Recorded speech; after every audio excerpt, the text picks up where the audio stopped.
Coba tes mikrofon untuk persiapan sholat hari raya Idul Adha untuk besok hari di lapangan Joko Slineng Ngembo Village. Bismillahirrahmanirrahim. Alhamdulillahi Rabbil Alamin. Ar-Rahmanir Rahim. Maliki Yaumiddin. Iyyaka na'budu wa iyyaka nasta'in. Ihdinas siratal mustaqim. Siratal ladzina an'amta 'alaihim ghairil maghdubi 'alaihim waladdallin. Amin. Bismillahirrahmanirrahim. Li'ilafi Quraisy ilafihim rihlatash shita'i wash-shayf falya'budu rabb hadzal bait alladzi at'amahum min ju' wa amanahum min khauf. Shadaqallahul azim. Suratu wa tammat kalimatu rabbika sidqan wa adla la mubaddila li kalimatihi wa huwas samiul alim. Shadaqallahul azim. Taqabbalallahu minna wa minkum. Taqabbal ya karim. Okay, I think it is good for this voice is very good. This is a product, my friend. This name is Hydra from Bayat Village. And now I will go to home to bring this tool. So I want to try in my sound system. Okay, thank you. Goodbye from Mr. Monta dengan lancar jaya. Stop cukup. Allahu Akbar, Allahu Akbar. La ilaha illallah. Wallahu akbar. Allahu akbar walillahil hamd. Allahu akbar. Allahu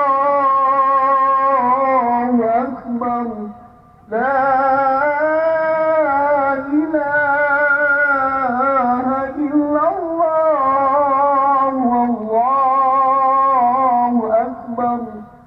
Allahu akbar walillahil hamd. Allahu akbar, Allahu akbar. La ilaha illallah. Wallahu akbar. Allahu akbar walillahil hamd. Allahu akbar. Allahu akbar. La ilaha illallah. Wallahu akbar. Allahu akbar walillahil hamd. Allahu akbar, Allahu akbar. La ilaha illallah. Wallahu akbar. Allahu akbar walillahil hamd. Asilah. La ilaha illallah. Wallahu akbar. Allahu akbar walillahil hamd. Alhamdulillah. Alhamdulillahilladzi nawwara qulubal mu'minin binuril iman wal islam. Nahmaduhu wa nasta'inuhu wa nastaghfiruh ونعوذ بالله من شرور أنفسنا وسيئات أعمالنا من يهده الله فلا مضل له ومن يضلله فلن تجد له وليا مرشدا أشهد أن لا إله إلا الله وحده لا شريك له هو الملك الحق المبين وأشهد أن محمدا عبده ورسوله صادق الوعد الأمين قال الله تعالى في القرآن الكريم أعوذ بالله من الشيطان الرجيم بسم الله الرحمن الرحيم يا أيها الذين آمنوا اتقوا الله حق تقاته ولا تموتن إلا وأنتم مسلمون وقال أيضا في آية أخرى قال يا بني إني أرى في المنام أني أذبحك فانظر ماذا ترى صدق الله العظيم وصدق رسول الكريم. Sidang jamaah Jum'ah yang dimuliakan oleh Allah Subhanahu wa Ta'ala. Satu hari ada salah seorang sahabat Nabi yang bernama Syaqiq Az-Zahidi. Beliau datang kepada Rasulullah sallallahu alaihi wasallam kemudian bertanya, "Wahai Rasulullah, kenapa setiap orang yang bertemu dengan saya dia selalu mengatakan bahwa kamu adalah orang yang baik? Padahal dalam tradisi kita, ketika kita bertemu kepada teman, bertemu handai tolan, bertemu sahabat di mana saja, mesti yang ditanyakan adalah apakah kamu sehat, punya anak berapa, tinggal di mana?" Tetapi sahabat Nabi ini mengatakan setiap kali orang berjumpa dengan saya, dia selalu mengatakan, "Kamu orang baik, kamu orang baik." Apakah kita pernah dibilang orang bahwa kamu yang duduk di lapangan, kita semua yang duduk di lapangan ini dianggap orang baik ketika bertemu seseorang? Kalau tidak, mesti hanya bertanya, "Kerja nanti awakmu nih? Anakmu piro?" Kadang-kadang juga bertanya, "Bojomu piro?" Kadang-kadang pertanyaan itu, tapi ini orang baik. Maka dia kemudian bertanya kepada Nabi sallallahu alaihi wasallam, "Fakaifa na'lamu anni salihun aw ghairu salih?" Nabi, bagaimana saya ini bisa menjadi orang yang baik atau saya ini orang yang tidak baik? Bagaimana caranya saya mengetahui kalau saya ini orang baik dan saya ini tidak orang baik? Karena semua orang hanya mengatakan bahwa Anda adalah orang baik. Maka kemudian Nabi mengatakan dalam sebuah hadisnya yang dikutip dalam kitab Al-Islam karya Said Hawa, beliau mengatakan, "Adhir syirraka inda sholihin." Orang yang baik itu adalah orang yang pernah mau menceritakan kejelekan-kejelekan yang pernah dia lakukan, kesalahan-kesalahan yang pernah dia lakukan kepada seorang yang alim. Fa'in radhiya fa'lam annaka sholih. Jika orang yang alim yang kamu ceritakan bahwa kamu pernah melakukan dosa dan kesalahan itu dia rela dan memberi nasihat kepada dirimu, maka kamu adalah orang yang baik. Jadi orang yang baik itu bukanlah orang yang kemudian tiba-tiba muncul menjadi ustadz, menjadi kiai. Kadang-kadang orang yang dulunya berantakan, bandol, korak, kemudian dia taubat dan dia menjadi orang yang baik. Saya punya seorang teman yang sudah umurnya hampir 50 tahun tidak pernah sholat, tidak pernah apa-apa. Tapi begitu di bulan Ramadan kemarin dia puasa, dan hari ini sholat 5 waktu berjamaah, tidak pernah meninggalkannya. Bahkan kemarin ketika kita mengatakan berpuasalah di bulan atau di Arafah ini karena pahalanya, atau puasa itu bisa menutup dosa-dosa selama 2 tahun baik yang lalu maupun yang akan datang. Maka dia kemudian bertanya kepada saya, berarti dosa-dosaku yang 2 tahun yang lalu tercicil hari ini, Pak? Insya Allah karena kamu telah berbuat baik. Sehingga orang yang berbuat baik itu bukanlah orang yang kemudian berangkat ke Baitullah itu menjadi diklaim menjadi orang baik, tidak. Karena di Indonesia ini terjadi banyaknya orang yang haji ke Mekah, tapi kejahatan di negeri ini tetap luar biasa. Yang korupsi juga luar biasa, yang nyolong juga luar biasa, yang nakal juga luar biasa. Padahal antri haji ke Baitullah hari ini adalah luar biasa. Sampai 10 tahun ke depan baru kita bisa berangkat haji. Yang kedua, kata Rasulullah Sallallahu Alaihi Wasallam, orang yang baik itu yang bagaimana? Kata Rasulullah, wa'aridid dunya ala qalbika. Tawarkan dunia, tawarkan dunia ini kepada diri Anda. Fa'in raddaha fa'lam annaka sholih. Jika diri Anda menolak urusan-urusan dunia dan mementingkan urusan-urusan akhirat, maka Anda lebih baik. Tapi ternyata wong tidak ngaji angel, tidak noleh ilmu angel. Padahal Nabi mengatakan tuba liman amila bi ilmihi. Beruntung wong iku nek ibadah, amal ibadah iku ana ilmune. Contone membentuk saf iki mau yo ana ilmune. Ini menurut hadis Rasulullah sallallahu alaihi wasallam. Tapi nek gak ana ilmune angel, noto saf angel, memenuhi yang kosong aja angel. Padahal kata Nabi, tuba liman amila bi ilmihi wa anfaqal fadla min malihi wa amsakal fadla min qawlihi.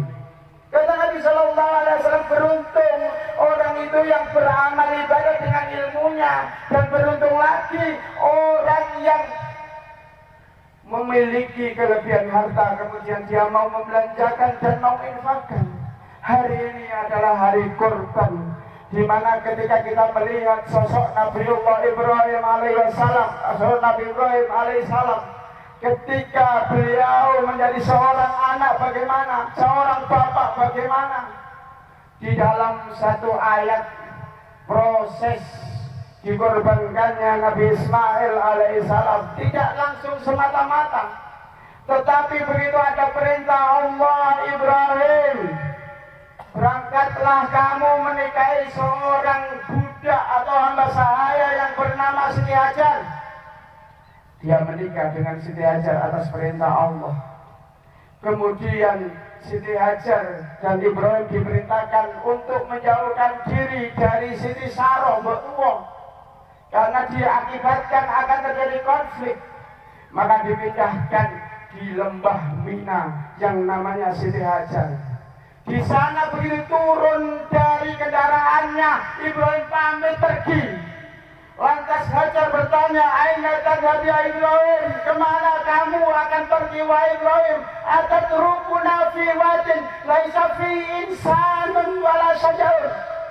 Apakah kau akan tinggalkan aku wahai Ibrahim di lembah yang sepi, yang tidak ada seorang pun yang menemani, yang kemudian tidak ada buah-buahan apapun yang akan bisa kami makan? Sampai 3 kali Siti Hajar bertanya kepada Ibrahim, aina tadhhab, kemana kamu pergi? Ibrahim tidak menjawab. Tetapi begitu pertanyaan terakhir yang disampaikan oleh Hajar, amarokallah, qala bala, apakah Allah memerintahkan seperti ini wahai Ibrahim?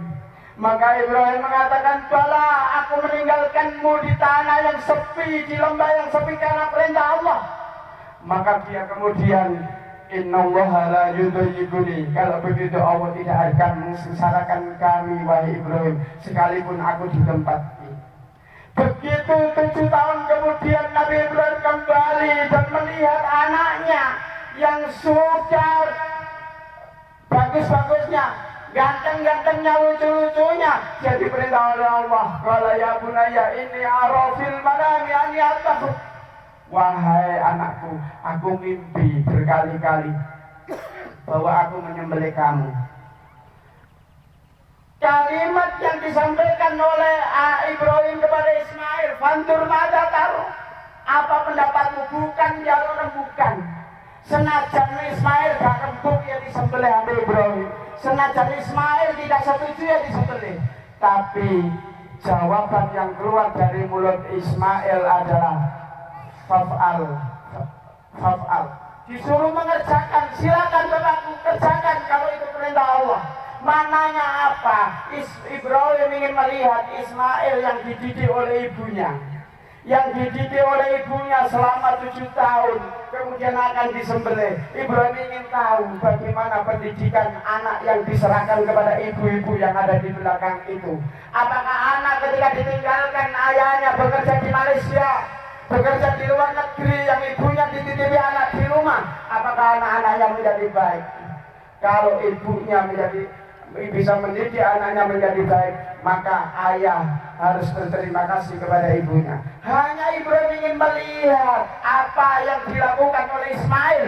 Ternyata Ismail berkat didikan Siti Hajar menjadi orang yang luar biasa, menjadi orang yang begitu dahsyat, ikhlas, taat pada perintah Allah Subhanahu wa taala dan tidak pernah menentang kepada orang tua. Maka anak-anak hari ini bagaimana pendidikanmu nak di sekolah-sekolah agama, di sekolah-sekolah umum? Taatkah kamu kepada orang tua? Bisakah kamu membantu orang tuamu untuk bisa masuk ke surga? Kalau tidak, maka orang tua harus berpikir, anakku buka iso boso, anakku buka iso dadi anak sing apik nang gone aku. Iki sing salah mbokne apa salah pakne? Karena dalam prinsip sebuah perkawinan, seorang anak boleh menuntut ketika dia dipilihkan seorang ibu yang tidak bisa mendidiknya. Banyak cerita yang mengisahkan itu para jamaah.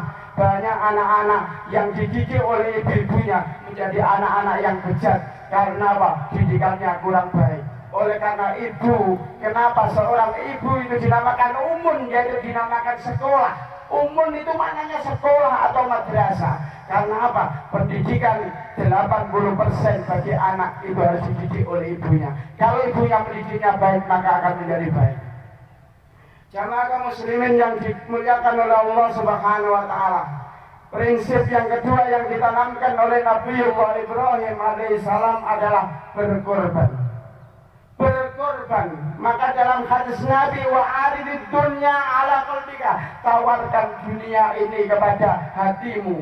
Fa in radda fa'lam annaka sholih. Kalau hatimu itu menolak, tidak terpengaruh dengan urusan-urusan dunia ini, maka katakan bahwa dirimu adalah orang-orang yang soleh. Kita bisa melihat setiap binatang yang tidak diwajibkan berkorban, binatang itu maka dia akan musnah di alam semesta ini. Di hutan dia akan musnah dan dia akan fana. Lihat saja harimau. Kita hanya bisa menemui harimau hari ini adalah di kebun binatang. Tidak bisa kita temui sanggon-gon nanggone hutan, tidak. Kita bisa lihat merak, burung merak yang dulu berkicau di mana-mana di hutan-hutan, tapi karena dia tidak diperintahkan untuk berkorban dengan burung merak, habis. Kita melihat burung-burung yang indah di mana-mana, karena korban tidak dengan burung yang indah, maka burung itu akan fana di dunia ini. Tapi lihatlah ketika binatang itu diperintahkan oleh Allah untuk mengorbankannya seperti sapi. Habis ini dipotong ribuan bahkan jutaan sapi di dunia. Tapi adakah orang yang kekurangan sapi? Tidak ada.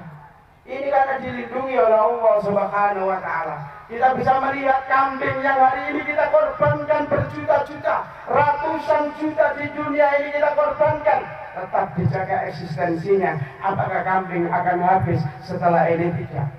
Oleh karena itu para jamaah yang dimuliakan oleh Allah Subhanahu wa taala. Yang ketiga kata Rasulullah sallallahu alaihi wasallam, wa a'rid ala nafsikal mautah. Tawarkan pada dirimu tentang sebuah kematian. Nek sampeyan iki urung siap mati kabeh, berarti sampeyan urung dadi wong apik. Karena masih diajarkan setiap sholat ihdinas siratal mustaqim. Itu maknanya bahwa sampai isek elek kabeh, sampai isek rusak kabeh, kotor kabeh, isek bejat kabeh. Makanya setiap hari diajarkan oleh Allah ihdinas siratal mustaqim, tunjukkan kami jalan yang lurus. Oleh karena itu Nabi Muhammad sallallahu alaihi wasallam mengatakan wa'arif ala nafsikal mautah.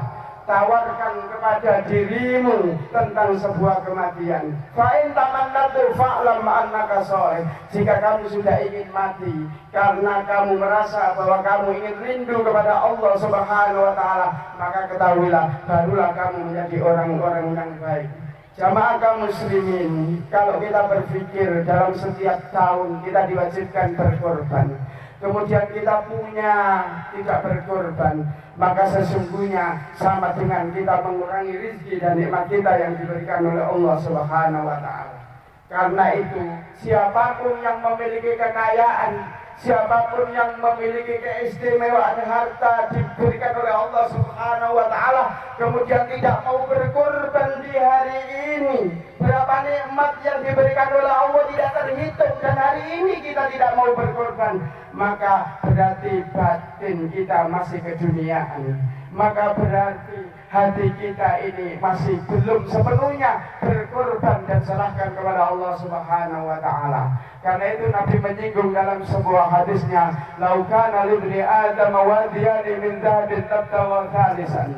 Andai kata anak Adam itu memiliki dua lembah, dua gua yang terdiri atau berisi emas dan perak, maka dia akan mencari yang ketiga atau ingin memiliki gua yang ketiga. Hari ini yang sudah punya mobil Avanza kepingin punya Pajero, senajan kadang-kadang panas coba jeruk. Hari ini orang-orang yang memiliki kekayaan tanah yang luas, tambaknya yang luas, ladangnya yang luas, tetap ingin punya. Laukana libni Adam wadiyani min dhahabin labtagha thalithan walayamla, dan tidak akan pernah puas, tidak akan pernah warak famu bni Adam, mulut anak Adam, illa turab, kecuali nanti sudah dibungkus atau disumpel dengan tanah. Anak Adam akan terus rakus. Sehingga Nabi Muhammad mengatakan ada dua hal yang selalu terhinggap di dalam diri manusia, yaitu nafsunya yang tidak pernah tua, nafsunya yang tidak pernah lelah, keinginannya yang tidak pernah terlelah, dan kemudian rakusnya juga tidak akan pernah lelah. Jadi anak Adam itu selalu senajan rambutnya wis putih, senajan uripe wis cukup, senajan wis loro-loron, isek pikir nukokno tanah anake, isek pikir bangunno anak-anake, isek mikir nukokno mobil dan peralatan anak-anaknya, bahkan dia masih ingin punya segala sesuatu. Jamaah kaum muslimin yang dimuliakan oleh Allah, sehingga terkadang karena keinginannya yang luar biasa itu, manusia masih tidak berhenti pada dirinya, dan kemudian cara-cara yang tidak benar dilakukan oleh manusia, sehingga di saat yang pada intinya, pada puncaknya akan menjadi orang-orang yang menyesal. Rasulullah SAW memperingatkan kepada kita, intaka ma yakfika wa anta tabghi ma yudrika. Sesungguhnya apa yang ada di dalam dirimu, kalau kamu mau mensyukuri, maka rasanya sudah cukup. Jadi petani cukup kanggo mangan, jadi guru cukup kanggo mangan, jadi pedagang yo cukup kanggo mangan, nek luwe kanggo sedekah. Tapi kita seringkali melampaui batas dan mencari di luar kewajaran kita. Jamaah kaum muslimin, akhirnya marilah kita nasihatkan pada diri kita bahwa kita sebagai umat manusia itu pertama, faradu 'alan nasi ayyatubu. Kita ini wajib untuk bertobat kepada Allah atas kesalahan-kesalahannya. Lakin tartadzunubi aujab, tetapi tidak hanya sekedar kita bertobat, tapi meninggalkan dosa itu lebih penting daripada bertobat. Yang kedua, wasabru finna ibadi so'bun, sabar karena ketika kita kena musibah itu sulit, walakin nafaut as-sawabi asbab. Tetapi ketika kita mengeluh atas apa yang kita derita, maka itu sesungguhnya yang lebih sulit dan lebih tidak diinginkan oleh Allah Subhanahu wa ta'ala. Jamaah kaum muslimin yang dimuliakan oleh Allah Subhanahu wa ta'ala. Allahu akbar, Allahu akbar, walillahil hamd. Akhirnya kami hanya bisa menutup khutbah khutbah ini dengan kalimat atau dengan firman Allah yang berbunyi, "Qul la yusibana illa ma kataballahu lana huwa maulana wa 'ala Allahi falyatawakkalul mu'minun." Apapun yang mengenai diri kita, sesuatu yang tidak enak, itu semuanya dari Allah, dan Allah akan menyelesaikan apa yang terjadi pada diri kita. Kesulitan-kesulitan yang kita hadapi, serahkan kepada Allah, pasti akan diselesaikan oleh Allah. Kita merasa sulit, kita merasa melarat, sesungguhnya karena kita tidak menyerahkan diri kita ini kepada Allah Subhanahu wa ta'ala. Begitu panggilan hayya 'alas shalah, mari kita tunaikan sholat. Jangan lupakan, sesibuk apapun kita jangan melupakan sholat kita. Akhirnya mari kita berdoa kepada Allah. Allahumma ighfir lil muslimina wal muslimat wal mu'minina wal mu'minat al ahya'i minhum wal amwat. Allahumma zalamna anfusana wa illam taghfir lana wa tarhamna nakunanna minal khasirin. Allahumma rabbana anzil alaina ma'idatan minas sama' takunu lana 'aidan li awwalina wa akhirina wa ayatan minka warzuqna wa anta khairur raziqin. Allahumma la sahla illa ma ja'altahu sahla wa anta taj'alul huzna idza syi'ta sahla. Allahumma rahmataka arju wa la takilni ila nafsi tarfata 'ainin wa aslih li sya'ni kullahu la ilaha illa anta subhanaka inni kuntu minadh dhalimin. Rabbana hab lana min azwajina wa dhurriyyatina qurrata a'yun waj'alna lil muttaqina imama Rabbana atina fid dunya hasanah wa fil akhirati hasanatan wa qina adzabannar wa akhiru da'wana alhamdulillahi rabbil alamin. Wassalamu alaikum warahmatullahi wabarakatuh.